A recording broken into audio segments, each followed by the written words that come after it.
বিয়েবাড়িতে বা রেস্টুরেন্টে আপনারা অনেকেই এরকম ধরনের ফ্রাইড রাইস খেয়েছেন। এই পদ্ধতিতে করলে একদম রেস্টুরেন্ট স্টাইল মনে হবে, সেটা আজকে আপনাদের সাথে শেয়ার করব।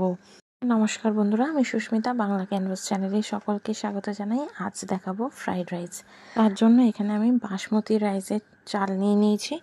আমি এখানে ইন্ডিয়া গেটের বাসমতি রাইস ব্যবহার করছি। প্রথমে ভালো করে আমি ধুয়ে নিয়েছি, 3 থেকে 4 বার জল বদলে বদলে ধুয়ে নিয়েছি। এবার হাঁড়িতে আমি জল বসিয়ে দিয়েছি আর ভিজিয়ে রাখা চালটা কিন্তু আমি ছেড়ে দিলাম।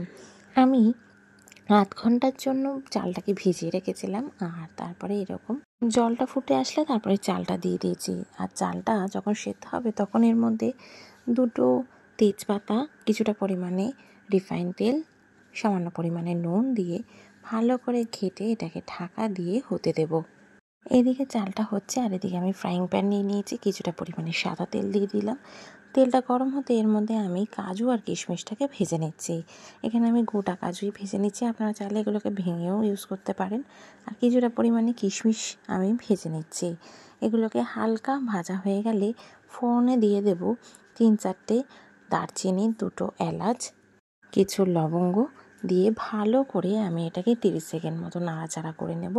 ফোড়ন থেকে সুন্দর একটা গন্ধ বেরোলে তখন একদম জিরি করে কেটে নেওয়া গাজর, বিনসটাকে আমি দিয়ে দিচ্ছি তেলের মধ্যে। এবার সব কিছুকে একসাথে ভেজে নেব।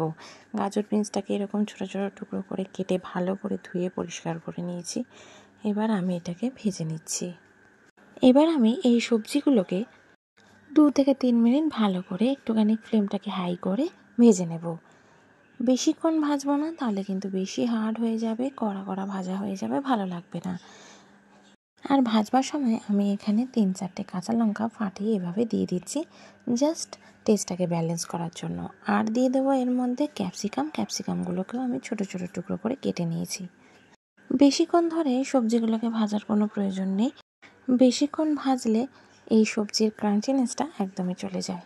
দিয়ে দিচ্ছি এর মধ্যে পরিমাণ মতো নুন আর পরিমাণ মতো চিনি দিয়ে ভালো করে আমি ভেজে নিচ্ছি এই সবজিগুলো কিন্তু ভালো করে ভাজা হয়ে গেছে।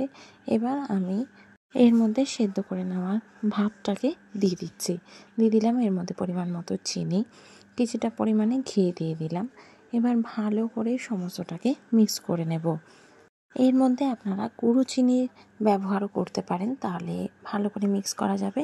ফ্লেমটাকে একদম লোতে রেখে ভালো করে এইভাবে লো টু মিডিয়াম ফ্লেমে ভেজে নিচ্ছি। চিনিটাকেও কিন্তু আমি পরিমাণ মতো দিয়েছি আর চিনিটা সমস্তটা মিশিয়ে নিয়েছি।